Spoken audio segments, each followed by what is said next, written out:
Belajar Kitab Wahyu. Latar belakang sejarah Kitab Wahyu.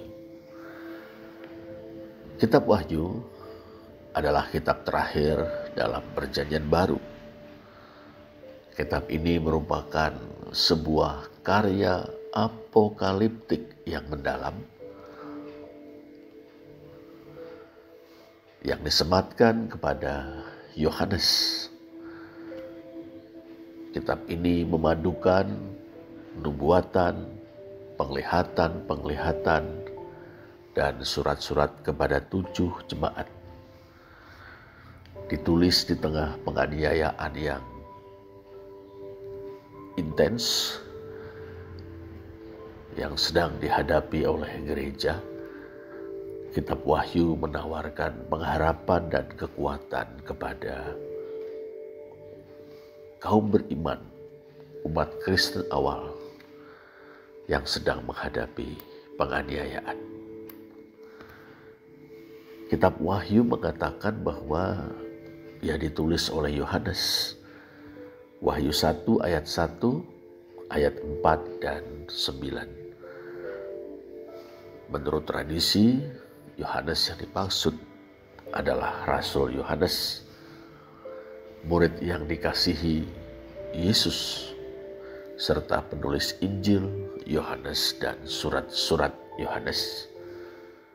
Pandangan ini dianut oleh bapak-bapak gereja, semisal Irenaeus, kurang lebih 180 Masehi. Irenaeus menghubungkannya dengan sang rasul yang diasingkan di pulau Patmos. Beberapa sarjana kritis modern menyarankan seorang Yohanes yang lain, misalnya penatua Yohanes yang disebut oleh Papias. Karena perbedaan-perbedaan gaya Kitab Wahyu dengan Injil Yohanes. Kendati demikian, pandangan tradisional tetap dominan dalam tradisi Kristen. Kitab Wahyu disusun semasa pengasingan Yohanes di Pulau Patmos, sebuah pulau kecil di Laut Aegea.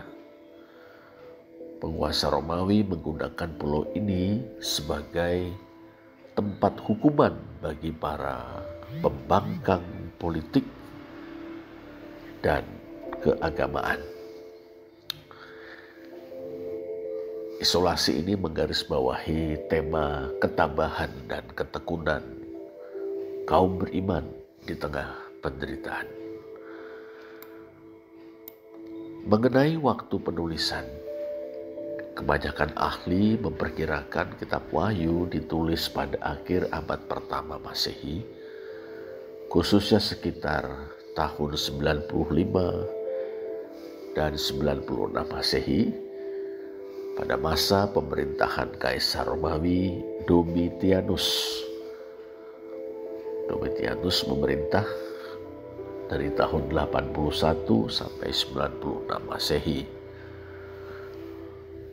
Perkiraan waktu ini sejalan dengan tradisi gereja, misalnya Irenaeus, dan bukti historis tentang meningkatnya penganiayaan di bawah Domitianus yang menuntut penyembahan kaisar dan menargetkan mereka yang menolak, termasuk orang Kristen.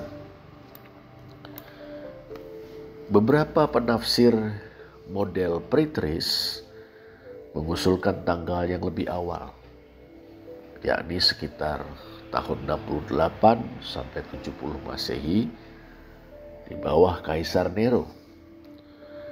Mereka menghubungkan Kitab Wahyu dengan kejatuhan Yerusalem pada tahun 70 Masehi.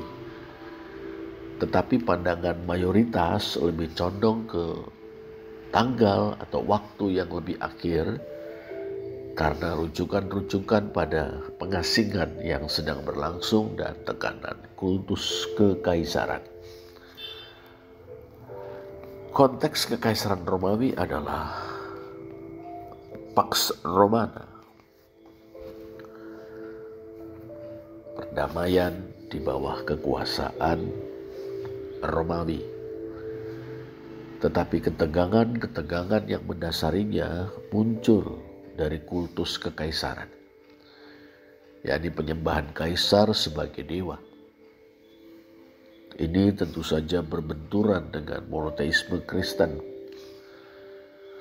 Di Asia Kecil, sekarang Turki modern, tempat 7 jemaat yang disebutkan dalam Wahyu 2 dan 3 berada, yakni Efesus, Smyrna, Pergamus, Tiatira, Sardis, Philadelphia, dan Laodikia. Jalur-jalur perdagangan dan pemerintahan Romawi memperparah konflik ini.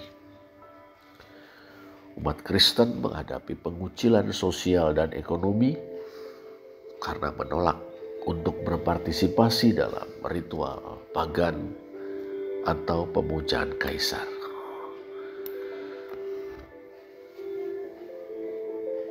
Tujuan penulisan Kitab Wahyu.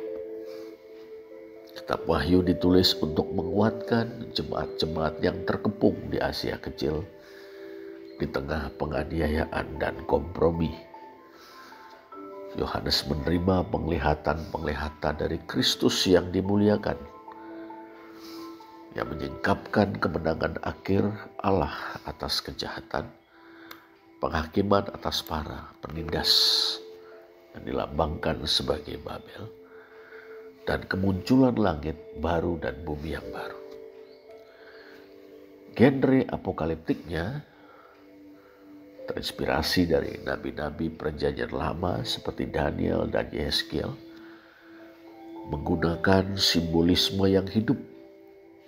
Misalnya binatang-binatang buas, meterai-meterai, sangkakala, untuk menyampaikan keyakinan dan pengharapan Allah berdaulat dan kesetiaan akan diberi ganjaran. Lihat Wahyu 1 ayat 3, Wahyu 21 ayat 1 sampai 4. Secara historis, Kitab Wahyu merefleksikan pertama penganiayaan di bawah Roma. Kendati tidak semua orang Kristen menghadapi kemartiran, banyak yang mengalami boikot ekonomi. Lihat Wahyu 13 ayat 16 dan 17. Atau pelecehan lokal. Era Domitianus menyaksikan sumpah setia yang dipaksakan, yang membuat Kitab Wahyu menjadi sebuah seruan subversif untuk melawan penyembahan berhala tanpa pemberontakan mengangkat senjata. Yang kedua, Kitab Wahyu merefleksikan atau mencerminkan ketegangan Yahudi Kristen. Kitab Wahyu menyinggung insiden-insiden pengusiran yang dialami oleh orang-orang Yahudi pengikut Yesus. Mereka diusir dari sinagoge, rumah ibadat orang Yahudi. Wahyu 2 ayat 9, 3 ayat 9. Juga kemunculan dan perkembangan ajaran-ajaran sesat, misalnya kaum Nikolaus, kaum Bileam. Kitab Wahyu juga mencerminkan lingkungan sastra dan budaya tertentu, dipengaruhi oleh literatur atau sastra apokaliptik Yahudi, misalnya 1 Henok, dan retorika Yunani Romawi. Kitab Wahyu kemungkinan besar dibacakan di jemaat-jemaat rumah sebagai sebuah teks liturgi.